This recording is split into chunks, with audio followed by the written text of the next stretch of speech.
En 1953, en un pequeño consultorio en Colorado, un caso aparentemente inofensivo de hipnoterapia cambió para siempre la forma en que el mundo entendía la memoria, la identidad, quizás, la vida misma.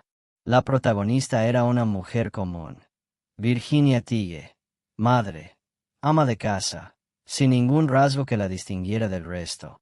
Hasta que cerró los ojos, respiró profundamente y permitió que una voz olvidada hablara a través de ella. Una voz que, según dijo, no le pertenecía.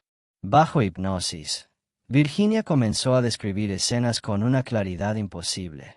Calles empedradas, casas de piedra, mercados, acentos, costumbres y nombres, pero no de América del siglo XX, sino de la Irlanda del siglo XIX.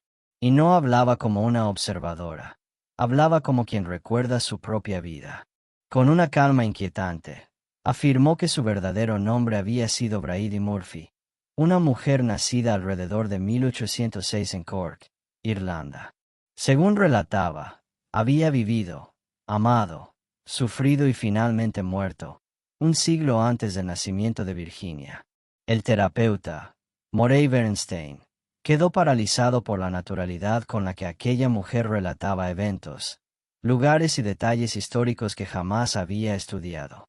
Su voz cambiaba, su manera de hablar adquiría un ritmo extraño, casi musical, muy diferente del habla americana moderna.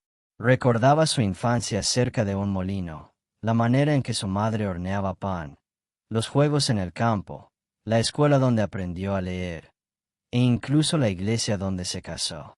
Todo parecía tan vívido que el propio Bernstein llegó a dudar si aquello era realmente una regresión, o una confesión desde más allá del tiempo.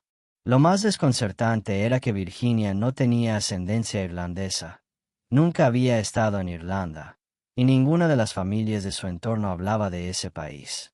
Sin embargo, bajo hipnosis, pronunciaba palabras gaélicas correctas, describía monedas, rituales católicos, utensilios domésticos y modismos regionales que solo un nativo del siglo XIX habría conocido.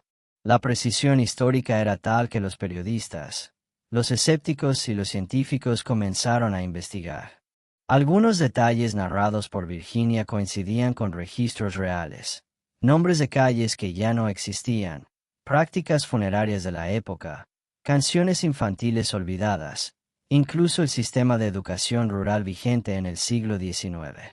Otros datos parecían imposibles de verificar, como los nombres de vecinos o los recuerdos íntimos del hogar. Pero la pregunta que todos temían verbalizar comenzó a tomar forma. ¿Era posible que una mujer corriente hubiera recordado una vida pasada? A medida que las sesiones continuaban, los recuerdos de Virginia se volvieron más profundos y más emotivos. Describió la muerte de Brady Murphy con un detalle conmovedor, como si realmente la hubiera vivido. La cama, el olor a madera húmeda, la sensación de que su respiración se apagaba poco a poco mientras la familia rezaba. Después, un silencio, y luego la oscuridad. Lo más perturbador vino después.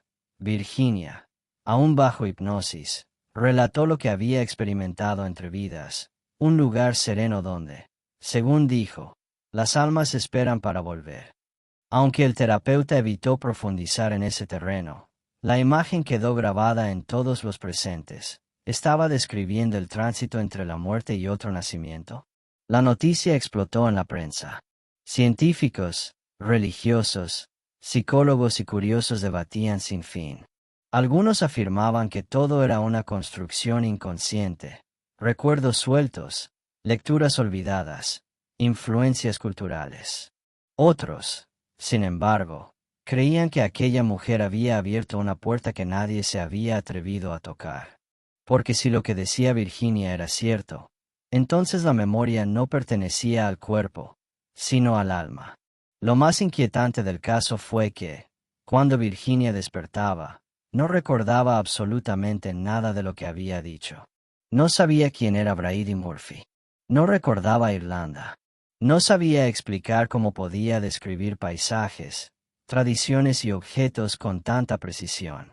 Su vida diaria era completamente normal, pero bajo hipnosis emergía un yo antiguo, distante y sin conexión aparente con ella. Con el tiempo, muchos expertos intentaron desacreditar el caso. Sin embargo, ninguno pudo explicar por qué Virginia poseía conocimientos históricos exactos sobre Irlanda del siglo XIX, ni cómo podía hablar con un acento que jamás había escuchado, ni por qué lloraba con un dolor imposible de fingir cuando describía la muerte de Brady. Hasta hoy, el misterio sigue intacto. ¿Fue todo una ilusión?